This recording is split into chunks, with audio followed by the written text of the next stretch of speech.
Assalamualaikum warahmatullahi wabarakatuh. Jadi ketemu lagi kita di Galaxy Channel. Jadi pagi hari ini ada sedikit liputan vlog yang tematik tentang biota ya, tapi terkait tentang lebah.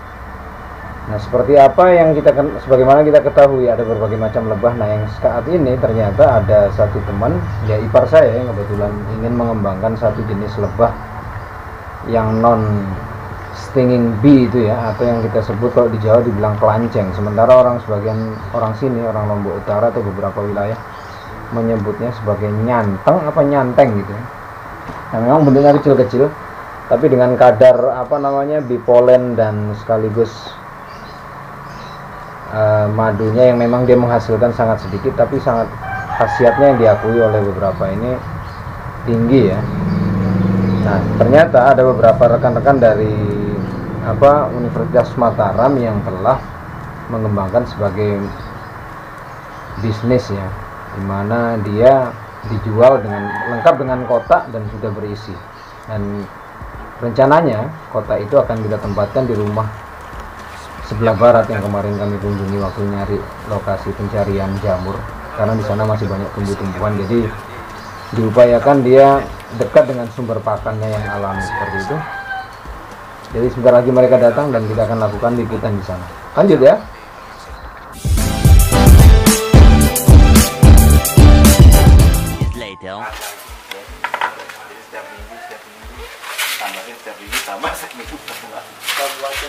Kalau satu ini berapa? Ada sekitar 40 kotak. ya. Dari tahun 2018 pun pertama kita buat, Pas dikira jumpa. iseng-iseng sudah kan mau buat Iya. tongkrongan. Karena kita mau buat ini, yang pertama kita buat itu memang lahannya sudah ditata bagus kan, Iya. Tapi belum ada izin. belum ada izin, digusur lagi lagi sampai ya itu, sama berapa bulan ke depan dipanggil lagi. Dibuat lagi. Nah, sekarang dan alhamdulillah banyak yang udah praktikum mahasiswa yang itu. Nah, hasilnya sendiri pakai apa? Kalau hasil madunya Masuk. dikonsumsi sendiri sama teman-teman atau Kita jual juga? Kita jual juga. Kebetulan yang kita dapat dana itu dari fakultas kan, dari dana mahasiswaan, usaha mahasiswa. Oh. Itu di dana. Sampai berapa maksimal ini hasil Berkelanjutan. madunya yang ini Paling banyak. paling banyak rekornya lah 7 Oh, kalau botol. dia sebulan itu dalam satuan musim itu Sekali panen. sekali panen. 3 bulan 3 bulan sekali. Itu pun kalau pakannya mencukupi. Iya. Kalau di kampus itu karena jarang ya, pakannya tidak mencukupi, terus lebahnya banyak. Kemarin karena cuaca juga, jadi belum udah berapa bulan belum ada yang saya panen. Terus sekarang lagi terbatas. Bunga matahari Itu yang pokok. ya bagus tuh, udah terkembang bunga matahari. Kalau nektarnya tuh biasanya kelengkeng, belimbing. Belimbing sana. Iya, makanya di rumah itu juga cocok ditaruh itu. Cuman dia juga dia agak nggak boleh kena asap juga dia, Ya. pengaruh juga ya. Berarti Agak ini dia, sensitif juga. Stres dia kalau malah asap tuh. Kalau enggak sehingga dia kalau yang ini kalau kena asap enggak dia langsung kabur. Kalau lebah-lebah lain kan Iya, kalau kabur pindah. langsung kena asap sekali kabur. Dia cuma ini masalahnya predator dia. Apa yang paling utama? Cicak sama semut gitu. Oh, iya dah. Kalau semut kan pas dia baru-baru kita pindah tuh dari alam ke kotak tuh baru dia rentan diserang sama semut. Kalau udah jadi kayak gini enggak. Ya. Buatin kotak Buatin aja nanti kotak, kita pindah lagi. Sarangnya yang dipindah gitu. Harus ada calon racun. nanti ada kriterianya untuk kita pecah ya. Telurnya. Kalau sekarang banyak teman-teman ini lagi penelitian kan tentang ini, tentang pemecahan jadi gitu. Masuk beliau ini lagi ya. Tapi kalau dia mecah gitu harus pakannya juga bang, harus banyak. Ya, nanti. Ini yang banyak ini bunga anak ini. Ngeliat rumput-rumputan.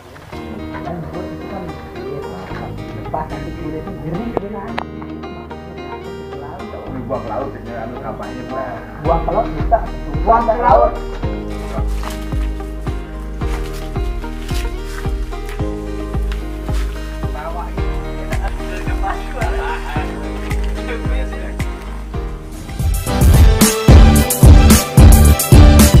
The next day. Oke, udah sampai dan semalaman udara gerah sekaligus terang bulan ya. Masih suasana terlalu gelap ini, jadi tidak kelihatan si tawon ini.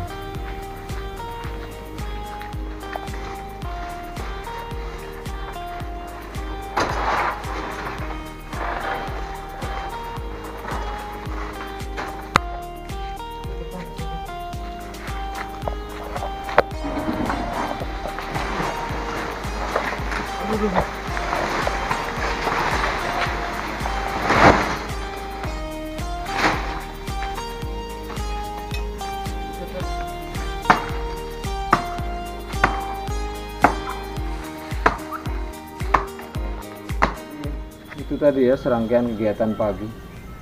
Langit juga baru peralihan dari fajar shodiq menjelang pagi ya. Jadi beberapa pisang sudah kita, satu pohon pisang yang memang sebenarnya kemarin tuh waktu kami ngecek keberadaan jamur pisang, sebenarnya dia ada, cuman karena tertutup daun jadi kita tidak awas ya. Dan sengaja batang-batangnya kita taruh di sini sepanjang sini biar gampang nanti kalau ada musim hujan, semoga ada tumbuh beberapa jamur ya yang kita bisa harapkan. Dan ini buah pisangnya ya, beberapa sudah cukup banyak yang rusak ini, dimakan kelompok musang ya. Dan ini kerucilnya Jihan yang bantu. Tadinya kepingin meliput si para trigona, cuman penasaran seperti apa kegiatan mereka kalau waktu pagi begini ya. Mana ada sarangnya ini, cuman kemungkinan ya belum aktif. Sementara anak-anak sudah pada sarapan dan sebentar lagi harus siap-siap kita antar. Jadi sekarang balik ke rumah ya. 2 days later.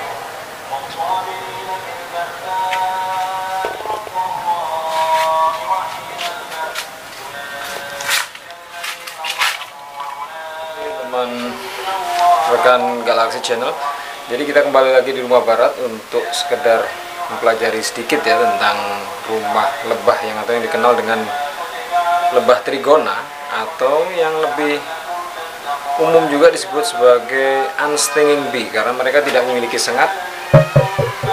Jadi kemarin setelah melakukan beberapa diskusi kecil ya dengan para mahasiswa dari kelompok studi Fakultas Pertanian yang bawa ini, karena memang ipar saya itu punya link dengan beberapa teman-temannya di sana ya. Nah, dan ini adalah ada sedikit ide untuk mengembangkan usaha. Jadi kita masih coba 2 untuk kemudian mungkin lebih lanjut ke depannya lagi setelah melihat bagaimana prospek dan melihat dengan kesesuaian lahan di sini daripada tidak termanfaatkan.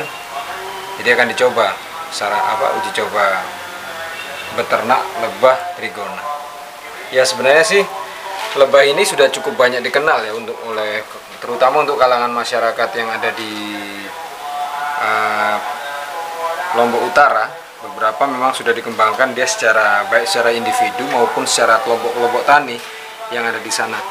Dan sepertinya sudah menjadi gelagat umum ya di sana, karena ada beberapa juga semacam hotel-hotel kecil yang sudah mengembangkan, ada di beberapa pojokan dari taman juga itu dijadikan mereka juga memelihara beberapa lebah trigona yang sebagai salah satu kegiatan ekoturisme kecil atau sebagai semacam etalase ekoturismenya ya, yang dalam arti yang menjual tentang aset-aset kedaerahan ya yang bisa dikembangkan di sana. Ya intinya itu sebagai interest point ya untuk bagi para tamu yang bisa di sana. Ada sekali waktu bisa dilakukan pemanenan langsung di lokasi seperti itu. Sementara untuk kalangan-kalangan proyek-proyek yang sudah dikembangkan secara kemitraan itu juga ada. Jadi beberapa masyarakat itu sudah umum dengan kotak-kotak yang ada itu, mereka memasang di beberapa kawasan hutan ataupun yang sudah di pinggir-pinggir jalan yang memang kawasan hijaunya sudah tutupan hijaunya, vegetasinya masih cukup bagus ya. Jadi mereka sewaktu-waktu tinggal datang untuk memanen, selanjutnya hasilnya bisa kerjasama dalam proses penjualannya dengan pihak lain. Yang artinya pihak lain itu yang nanti akan menggagas tentang teknik kemasannya seperti apa dan pangsa pasarnya juga, termasuk perizinan dalam Badan BP POM seperti itu ya. Oke, biar nggak penasaran kita lihat sebentar ya seperti apa kondisinya. Oke, mulai kita akan lihat bagian dalamnya seperti apa.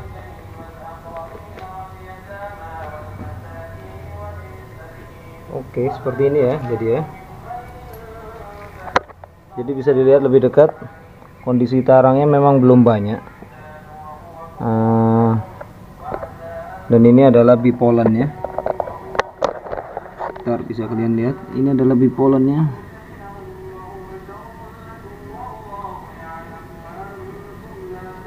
Anakan lebah. Nah, ini madunya. Ini yang madunya.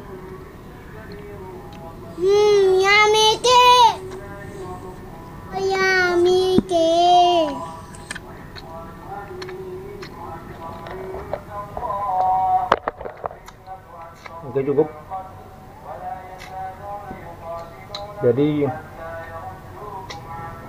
ini sepertinya anak-anak lebahnya ya. Di polennya sendiri yang mana ini? Nanti kita pelajari lagi.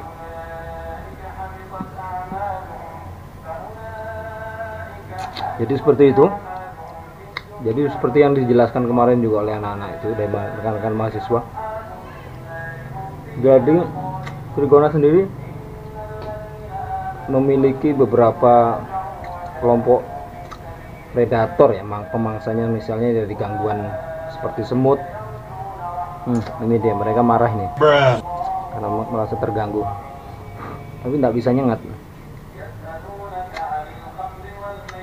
Jadi kelompok pengganggunya dia itu bisa berupa semut, terus ada lalu cicak, dan tentu saja beberapa pendekar yang berwatak jahat. Oke, seperti itu. Keren.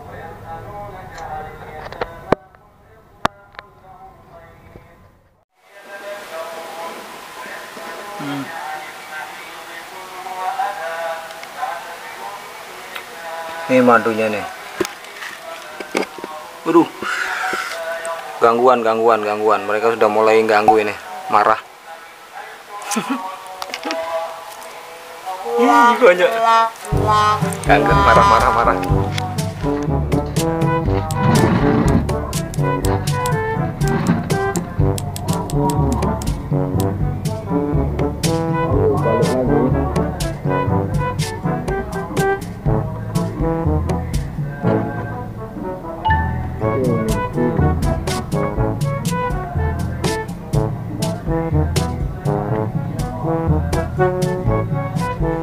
Oke, jadi sarangnya sudah kita letakkan lagi di tempat yang tadi.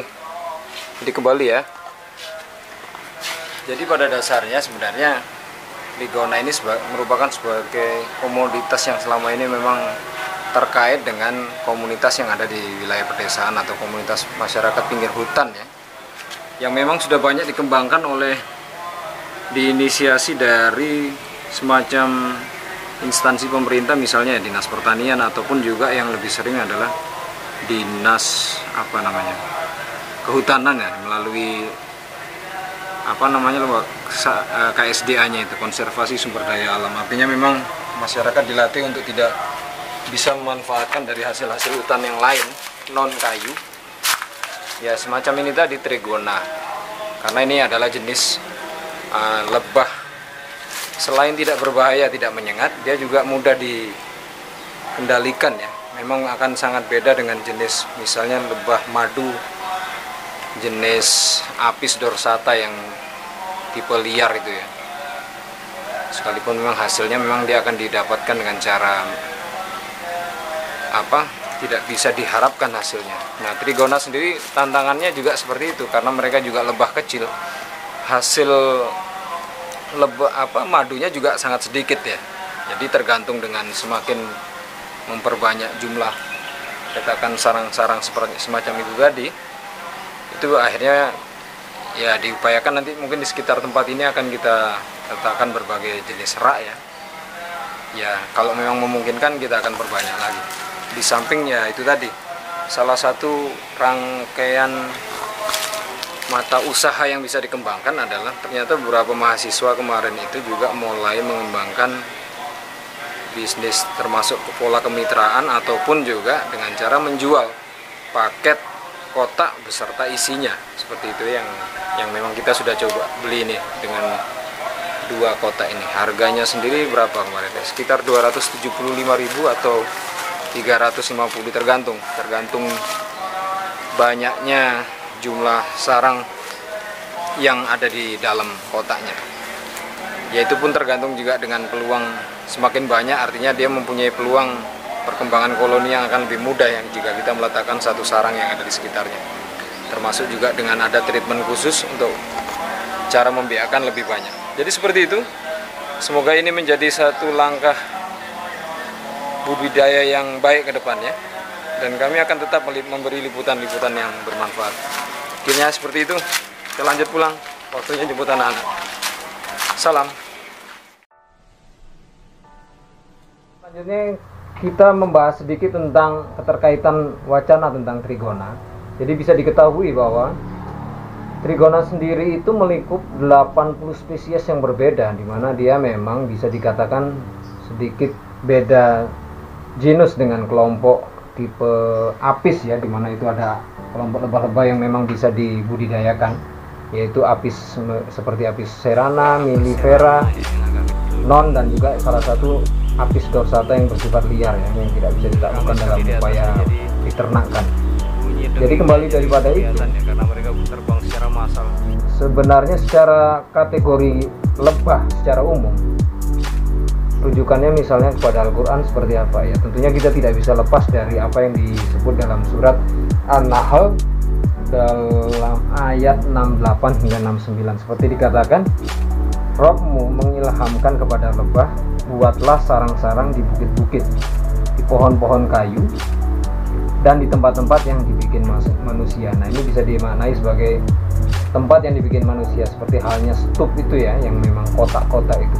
Jadi sudah merupakan sunnatullah jika memang lebah-lebah ini memang ada yang bisa diternakkan seperti itu. Nah, selanjutnya apa yang dikaitkan dalam wacana ayat berikutnya? Kemudian makanlah dari tiap macam buah-buahan dan tempuhlah jalan Rabbmu yang telah dimudahkan bagimu. Dari pelut lebah itu keluar minuman madu yang bermacam-macam warnanya. Di dalamnya terdapat obat, sifat yang menyembuhkan bagi manusia. Sesungguhnya pada yang demikian itu terdapat tanda kebesaran Rabb bagi orang-orang yang berpikir, memikirkan. Pikir itu ya maksudnya. Nah, selanjutnya apa lagi yang bisa dikaitkan dengan Asifa sendiri tentang dunia pengobatan yang kita kenal dengan terapi tibun nabawi, yaitu sendiri bisa kita kaitkan lagi dengan terkait dengan hadis yang sudah menjadi pegangan umum ya, diriwayatkan dari Sa'id bin Jubair radhiyallahu an, kemudian Ibnu Abbas radhiyallahu an dari Nabi, bahwasanya kesembuhan itu bisa diperoleh dari 3 hal. Satu adalah minum madu, saya akan disobekam, dan suntikan besi panas atau yang kita kenal dengan K ya, tapi K ini sendiri tidak direkomendasikan Allah, dilarang oleh Nabi bagi diterapkan oleh umatnya karena bersifat merusak fisik ya. Nah, kalau bisa disebutkan dengan itu bahwa minum madu adalah upaya salah satu upaya penyembuhan yang bisa dilakukan oleh umat muslim ya, tentunya sebagai kalangan yang balik lagi kepada ayat yang tadi, yang mikir itu tadi ya, ya sudah kita bisa lakukan itu. Terlepas memang beberapa kasus tertentu ada beberapa orang yang memang tidak cocok dengan mengkonsumsi madu, justru dia menimbulkan semacam efek alergi, yaitu itu contoh per kasus ya. Jadi bukan meliput dari wacana yang sifatnya umum kalangan semua. Jadi kurang lebih seperti itu. Kiranya wacana ini bisa menjadi satu nilai manfaat ya bagi kita semua. Selanjutnya, apakah madu ini akan bisa dikonsumsi dengan cara mengandalkan kita beli kepada para peternak ya, tentunya yang jalur-jalur yang bisa dipercaya ya, atau kita bisa upayakan dengan cara berternak mandiri seperti itu. Selebihnya apalagi, percaya dan keraguan tentang khasiat madu yang sudah digambarkan dalam ayat 68 dan sampai 69 dalam surat An-Nahl tadi, tentunya akan kembali lagi pada pembukaan ayat Al-Quran pertama ya, zalikal kitabul la raiba fi. Inilah kitab yang tidak ada keraguan daripadanya. Nah, kalau yang masih ragu ya tidak masalah, itu kembali pada keyakinan lagi ya, dengan kadar masing-masing lagi, dan tentunya mikir tadi. Kiranya sekian dan cukup. Semoga ini menjadi satu catatan nilai tambah bagi kita semua ya, terkait manfaat dan faedah dari wacana-wacana terkait dengan iota yang sudah kita pelajari dari awal tadi. Dan kita cukupkan sampai ini liputan vlog kali ini. Terima kasih sudah menyimak dan assalamualaikum warahmatullahi wabarakatuh.